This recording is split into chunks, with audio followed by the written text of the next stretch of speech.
আরে মুমিন, আমার নবীজি সাহাবীদেরকে তালিম দিচ্ছিলেন। আমার নবীজি সাহাবীদেরকে তালিম দিচ্ছে। ঠিক সেই মুহূর্তে নবীজির দরবারে একজন ভিক্ষুক আগমন করেছে। সে ডাক দেয়া বলে, ইয়া রাসূলুল্লাহ, ইয়া হাবিবাল্লাহ, নবী গো, আপনি আমাকে কিচ্ছু দেন। আজকে 3 দিন হয়ে গেছে না খেয়ে আছি, পরিবারের মানুষ না খেয়ে আছে। আগে দু জানের বাদশা নবী, আমি এসেছি আপনার দরবারে। আমি জানি আপনার হাত বড়, আপনার মনটাও বড়। আপনি না কুল কায়নাতের সরদার নবী গো। আমি আপনার কাছে কিচ্ছু চাই, আমাকে কিচ্ছু দেন। লোকটা ঠিক যে মুহূর্তে আমার নবীজির কাছে চাইল, আমার নবীর কাছে ঠিক সেই মুহূর্তে শুধুমাত্র একটা খেজুর ছিল। মুমিনরে খেয়াল করো, আমার নবীজি সাথে সাথে ওই লোকটাকে একটা খেজুর দিলেন। লোকটা মারাত্মকভাবে ক্ষিপ্ত হয়ে গেল, রাগান্বিত হয়ে গেল। মনে হয় যেন না, লোকটা মানতে পারল না নবী কেন তাকে একটা খেজুর দিলেন। না শুকরগুজার বান্দা হলে কেমন হয়, যেই খেজুর আমার নবীজির হাতে ছিল, হাতে লেগেছে গো, ওই হাতের খেজুর কত বরকত হতে পারে। যেই নবীর হাতি বরকত, যেই নবী চোখের চাউনিতে কিচ্ছু যদি আমার নবীজি একবার চোখ দেয়া কিচ্ছু তাকায়, তো সেই জিনিসে বরকত হয়ে যায়। আমার নবীর হাতে যদি কোনো একটা জিনিস লেগে যায়, ওই জিনিসটার ভিতরেও বরকত হয়ে যায়। কিন্তু কপাল পোনা না, শুকরিয়া আদায় করতে পারল না গো। ওই একটা খেজুর পায়া এই হতবাগা লোকটার সাথে সাথে খেজুর কাইটা মেরে জমিনে নিক্ষেপ করে দিল। আমার নবীজি বড় কষ্ট পাইলেন। আসলে আমার নবীজি দেখতে চেয়েছিলেন লোকটা কতটুকু শুকরগুজার, কম পায়া সন্তুষ্ট হয় কিনা। লা ইন শাকারতুম লা আযীদান্নাকুম ওয়া লা ইন কাফারতুম ইন্না আযাবী লাশাদীদ।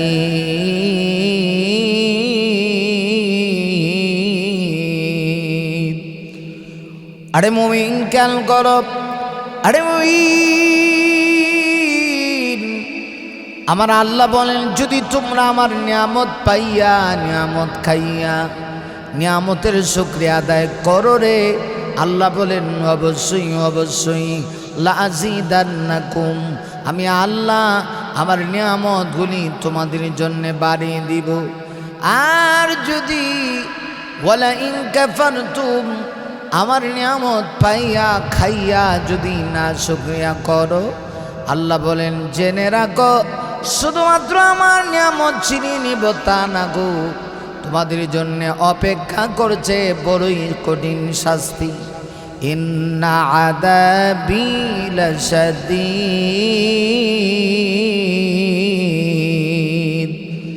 মুমিনরা আমার আল্লাহ বলেন, নিশ্চয়ই আমার আযাব বড় কঠিন কঠিন। আমার আযাব যদি কাউকে একবার গ্রেফতার করে ফেলে, আমার আযাব থেকে বাঁচার মতো সাহস আল্লাহর আকাশের নিচে জমিনের উপরে কাহারও নাই।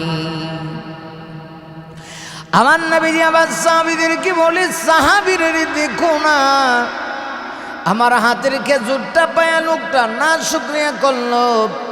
নবীজি কিচ্ছু বললেন না। মজলিসের ভিতরে ছিলেন হযরতে ওমর। ওমর কিন্তু নরম নয়, হযরত ওমর ছিলেন গরম মেজাজের লোক। আজও পর্যন্ত ওমরের নাম শুনলে বাতিলের গায়ে কম্পন সৃষ্টি হয়। আরে বেঈমানদের পাতলা পায়খানা শুরু হয়। ওমরের সম্মান মর্যাদা এত বেশি রে, ওমর যে রাস্তা দিয়ে যায় গো, ওই রাস্তা দিয়ে শয়তান পর্যন্ত যায় না। ওমরকে দেখলে এত বেশি ভয় পায় গো। সেই ওমর ছিলেন সেই মজলিসের ভিতরে বসা। হযরত ওমর আর নবীকে ডাক দেয়া কয়, নবী গো, শুধুমাত্র একটা বার অর্ডার করুন, এই বেয়াদবটাকে না শুকরগুজার আল্লাহর নাফরমানকে আমি একটা উচিত শিক্ষা দেই। আমার নবী বললেন, না না রে ওমর, না, সব জায়গায় বদলা নিতে হয় না, তার কপাল সে নিজে খেয়েছে। কারণ নিয়ামতের শুকরিয়া আদায় যদি কেউ করে রে, তার নিজের লাভ হয়। আমি যদি নিয়ামতের শুকরিয়া আদায় করি, আমার আল্লাহর কোনো লাভ নাই রে, বরং আমার নিজের লাভ হবে, তাতে কোনো সন্দেহ নাই। শুকরিয়া জানাই আল্লাহ, শুকরিয়া জানাই তোমায়, অসহায় বান্দা মোরা, বেঁচে আছি তোমার দয়ায়, অসহায় বান্দা মোরা, বেঁচে আছি তোমার দয়ায়।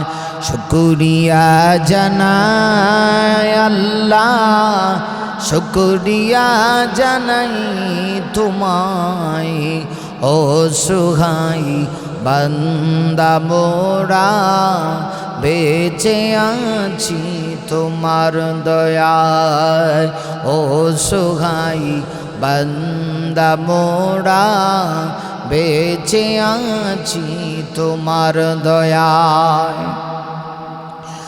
দু চোখ বরে স্বপ্ন দিলি, বেঁচে থাকার আশা দিলে, দু চোখ বরে স্বপ্ন দিলি, বেঁচে থাকার আশা দিলে, ফুলে ফুলে সাজিয়ে দিলে, ফুলে ফুলে ফুলে ফুলে সাজিয়ে দিলে, সিকি দোষে মন সোহাই, শুকরিয়া জানাই তোমায়, শুকরিয়া জানাই আল্লাহ, শুকরিয়া জানাই তোমায়, অসহায় বান্দা মোরা, বেঁচে আছি তোমার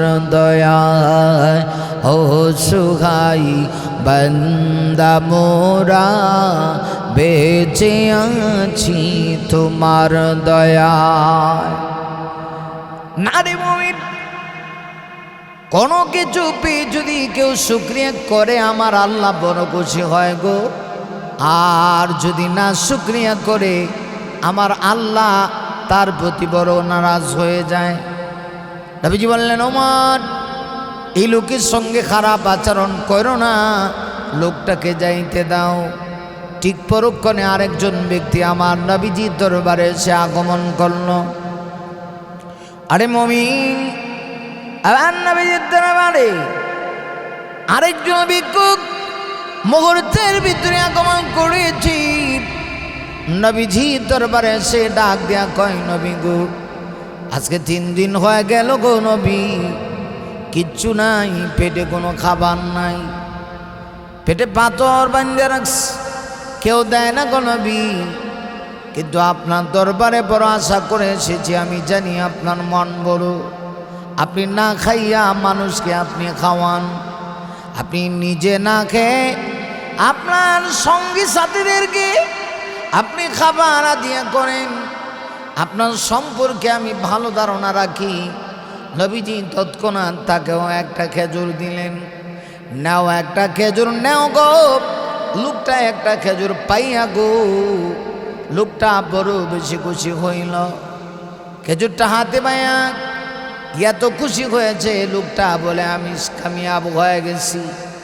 একবার খেজুরটাকে নাকে লাগায়, একবার কপালে লাগায়, একবার চুম্বন করে, একবার গায়ে লাগায়, আর ডেকে ডেকে বলে, আমার কপাল কত ভালো, ভাগ্য কত ভালো, দু জাহানের বাদশা নবীর কাছ থেকে আমার মতো সাধারণ মানুষ একটা খেজুর পেয়েছি। নবীজি খুশি হয়ে গেলেন। আবার নবীজি সাথে সাথে একজন সাহাবীকে বললেন, সাহাবী যাও আম্মা জান আয়েশার কাছে যাও, তোমাদের আম্মার সামনে গিয়া হুজরার সামনে দাঁড়ায়া মেহেরবানি করে দাঁড়ায়া একটু, রসুল বলেন তোমার আম্মার সামনে গিয়ে একটু দাঁড়ায়া সালাম দিও। সালামের জবাব আসলে পরে বলবা গড়ের ভিতরে নাকি আরো অনেক খেজুর আছে, 10টা খেজুর নিয়ে আসবা, আমি লোকটাকে হাদিয়া করতে চাই।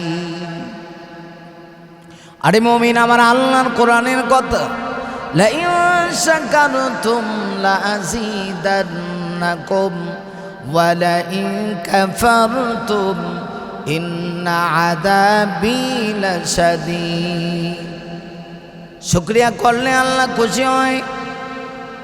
নবীজি পরক্ষণে ওই লোকটাকে, সাহাবী আম্মাজানের ঘর থেকে 10টা খেজুর নিয়ে আসলেন।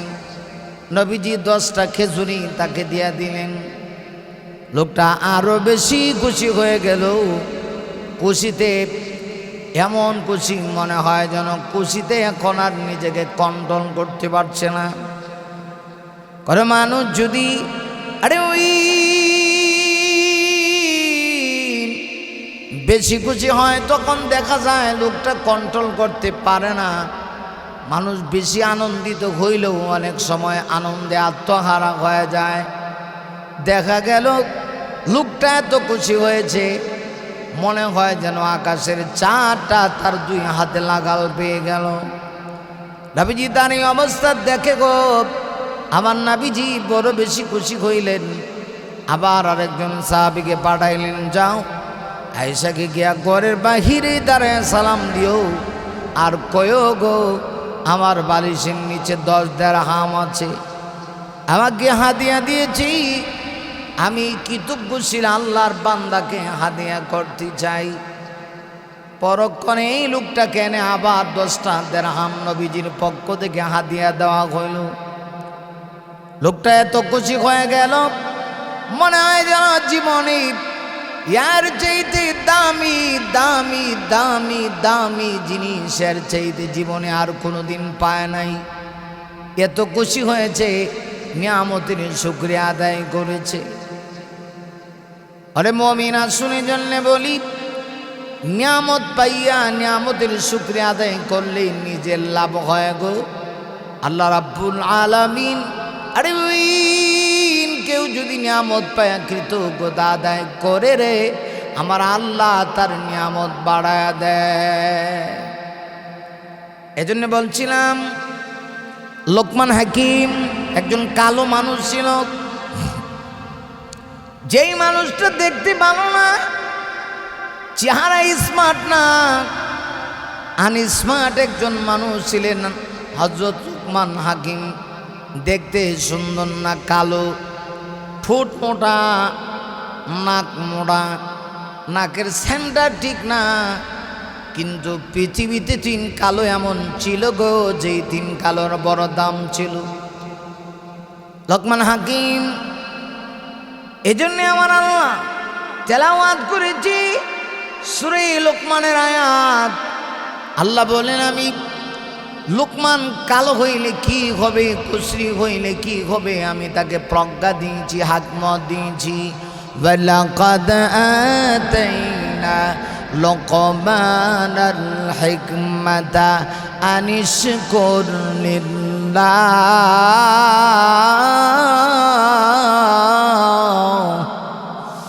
আমার আল্লাহ ডাক দিয়ে বলেন, অবশ্যই অবশ্যই আমি লোকমানকে হিকমত দিয়েছি তথা প্রজ্ঞা দিয়েছি, আনিশকুর লিল্লাহ, সে যেন আমার শুকরিয়া করে। আল্লাহ বলেন, ওয়া মান ইয়াশকুরু ফাইন্নামা ইয়াশকুরু লিনাফসি। আর যে ব্যক্তি আমার নিয়ামত পাইয়া নিয়ামত খাইয়া রে মুমিন, আমি আল্লাহর নিয়ামতের শুকরিয়া আদায় করে রে, আল্লাহ বলেন ফাইন্নামা ইয়াশকুরু লিনাফসিহি, সে তার নিজের জন্যই করে। ওমান কাফারা, আর যে ব্যক্তি নিয়ামতের শুকরিয়া করে না, না রে মুমিন, আল্লাহর নিয়ামত পাইয়া আল্লাহর নিয়ামত খাইয়া যে ব্যক্তি কুফরি করে, নাফরমানি করে রে, আমার আল্লাহ বলেন ফাইন্নাল্লাহা গানিয়্যুন, আমি আল্লাহ ধনী, আমি আল্লাহ ধনী, আমি আল্লাহ তার নিয়ামতের মুহতাজ না। সে নিয়ামতের শুকরিয়া আদায় করে নাই, তাতে কি হয়েছে? আল্লাহ বলেন আমি আল্লাহ রাব্বুল আলামিন তার নিয়ামতের দিকে আমি আল্লাহ ভ্রুক্ষেপ করি না। এর কারণ কি? আল্লাহ বলেন হামিদ, আমি আল্লাহ প্রশংসিত। বান্দা তুই যদি প্রশংসা না করস, পৃথিবীর সব মানুষ যদি আল্লাহর প্রশংসা করা যদি বন্ধ করে দেয়, আমার আল্লাহর কিচ্ছু হবে না। গোটা পৃথিবীটা এত সুন্দর করে আমার আল্লাহ সাজিয়েছে, পৃথিবীর প্রত্যেকটা প্রাণী প্রতিটা সেকেন্ডে আমার আল্লাহর শুকরিয়া করে। আপনি কোন দিকে চাইবেন, কোন দিকে যাবেন? যেদিকে আপনার চেহারা করবে সম্মানিত সুধী, আপনি দেখবেন আল্লাহর নিয়ামতে ভরপুর। ঘুরেছ তুমি এই পৃথিবী জাহান, তুমি অসীম, তুমি মহান। ঘুরেছ তুমি এই পৃথিবী জাহান, তুমি অসীম, তুমি মহান। তুমি পৃথিবীর পালনকারী, তুমি প্রভু বিশ্বজামি। আমি তোমাকে খুঁজি, আমি তোমাকে দেখি, আমি তোমার প্রেমের কবিতা লেখি। আমি তোমাকে খুঁজি, আমি তোমাকে দেখি, আমি তোমার প্রেমের কবিতা লেখি। ঘুরেছ তুমি এই পৃথিবী জাহান, তুমি অসীম, তুমি মহান। তুমি পৃথিবীর পালনকারী, তুমি প্রভু বিশ্বজামি। আমি তোমাকে খুঁজি, আমি তোমাকে দেখি, আমি তোমার প্রেমের কবিতা লিখি। আমি তোমাকে খুঁজি, আমি তোমাকে দেখি, আমি তোমার প্রেমের কবিতা লিখি। এই পৃথিবীর বিশালতায়, ওই আকাশের ঝরনা ধারায়, এই পৃথিবীর বিশালতায়, ওই আকাশের ঝরনা ধারায়, আঁখি দুটি মর যাই হারি, হৃদয়ে ছড়াই তার অনুভূতি। আমি তোমাকে খুঁজি, আমি তোমাকে দেখি, আমি তোমার প্রেমের কবিতা লিখি। আমি তোমাকে খুঁজি, আমি তোমাকে দেখি, আমি তোমার প্রেমের কবিতা লিখি। আরে ইমামে আজম আবু হানিফা রাহমাতুল্লাহ আলাইহি নামাজের ভিতরে দাঁড়াইছে গো।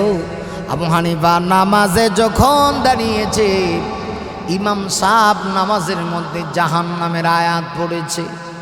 মুমিনে খেয়াল করো, ইমাম সাহেব নামাজের ভিতরে জাহান্নামের আয়াত পড়েছে।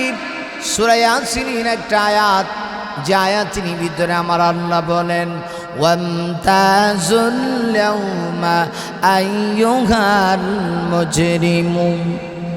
ইমাম আবু হানিফা নামাজে দাঁড়িয়েছে, ঠিক সেই মুহূর্তে নামাজের ভিতরে উনি পিছনে মুসল্লি, ইমাম সাহেব নামাজ পড়ি। নুমান ইবনে সাবেত, ইমাম আবু হানিফার নাম ছিল নুমান ইবনে সাবেত। তিনি নামাজের ভিতরে জাহান্নামের আয়াত শুনেছে গো। যেমনি জাহান্নামের আয়াত শুনেছে, সাথে সাথে বেহুশ হয়ে তিনি জমিনের মধ্যে পড়ে গেল। নামাজের মধ্যে দাঁড়ানো ছিলেন কিয়ামরত অবস্থায়, সাথে সাথে পড়ে গেছে। আবু হানিফা যেই মুহূর্তে দাঁড়ানো থেকে জমিনে পড়ে গেছি, নামাজ শেষ করে মুসল্লিরা তাকায় দেখে ওনার হোশ নাই। মাথার মধ্যে পানি ডালতে শুরু করছে, হোশ ফিরে আসলো। আবু হানিফা রহমতুল্লাহ আলাইহিকে জিজ্ঞাসা করা হইল, ও ইমামে আজম, যে মূর্তি জাহান্নামের আয়াত পড়া হয়েছে গো, আপনি বেহুশ হয়ে সাথে সাথে জমিনে আপনি পড়ে গেলেন, এর কারণ কি? আবু হানিফা বলেন, তোমরা শুধু শুধু শুধু নামাজি জাহান্নামের আয়াতগুলি শুনো, কিন্তু আয়াতগুলির মর্মাবাণী আমার মতো বুঝো না। যদি বুঝতে তোমাদেরকে তোমরা নিজেরা কন্ট্রোল করতে পারতে না। নারী বইন্না আবু হানিফা রাহমাতুল্লাহ আলাইহি বলেন, যদি তোমরা বুঝতে, তোমরা তোমাদের নিজেদেরকে কন্ট্রোল করতে পারতে না গো। আমার আল্লাহ আয়াতির ভিতরে কি বলেছেন? মুমিন খেয়াল করো, আমার আল্লাহ বলেছেন, ওয়ামতাজুল ইয়াউমা আইয়ুহাল মুজরিমুন, কিয়ামতের দিনে আমার আল্লাহ পাপিষ্ঠ গুনাহগার বান্দাগুলিকে বলবে, আজকের দিন তোমরা আলাদা হয়ে যাও, পৃথক হয়ে যাও না। নেককার আর বদকার একসঙ্গে থাকতে পারবা না। কিয়ামতের দিন নেককার বদকার একসঙ্গে থাকতে পারবে না। দুনিয়াতে একসঙ্গে বাজার করছে, একসঙ্গে চলেছে, না রে না রে না। কিয়ামতের দিন আল্লাহ নেককারদেরকে আলাদা করে ফেলবে বদকার থেকে। আমার আল্লাহ ঘোষণা করে দিবি, আজকের দিনে পাপিষ্ঠ যারা আছো গো, তোমরা আলাদা হয়ে যাও। কারণ আমার নেককার বান্দা যারা, আমি আল্লাহ তাদেরকে আজকের দিনে নিয়ামত দেব, আমার জান্নাতি আমি তাদেরকে ধন্য করব। মুমিন খেয়াল করো, এই জন্যে আল্লাহ বালারা জাহান্নামের আয়াত শুনলে নিজেদেরকে কন্ট্রোল করতে পারবে না। আল্লাহ জানেন, যেই কারণে কোরআন শরীফে শুধু জাহান্নামের আলোচনা যেখানে আছে সেখানে শুধু জাহান্নামের আলোচনা আল্লাহ রাখেন নাই, পাশাপাশি আমার আল্লাহ গো জান্নাতের আলোচনাও করেছে। আরে আবার যত জায়গায় আমার আল্লাহ জান্নাতের নাজ নিয়ামতের আলোচনা করেছে রে, পাশাপাশি আমার আল্লাহ জাহান্নামের আলোচনাও করেছে। আল্লাহ জানে এমন কিছু বান্দা আছে, শুধুমাত্র জাহান্নামের আয়াত তাদের সামনে পড়া হলে, জাহান্নামের আয়াত শুনে নিজেকে কন্ট্রোল করতে পারবে না গো। আমার আল্লাহ জন্যে জান্নাতের আলোচনার সাথে সাথে দিয়েছে। আবার জান্নাতের নিয়ামত পায়া কিছু মানুষ এইগুলা শুনে আবার জাহান্নামের কথাও বলে যাইতে পারে, পাশাপাশি আমার আল্লাহ জাহান্নামের আলোচনাও করেছে।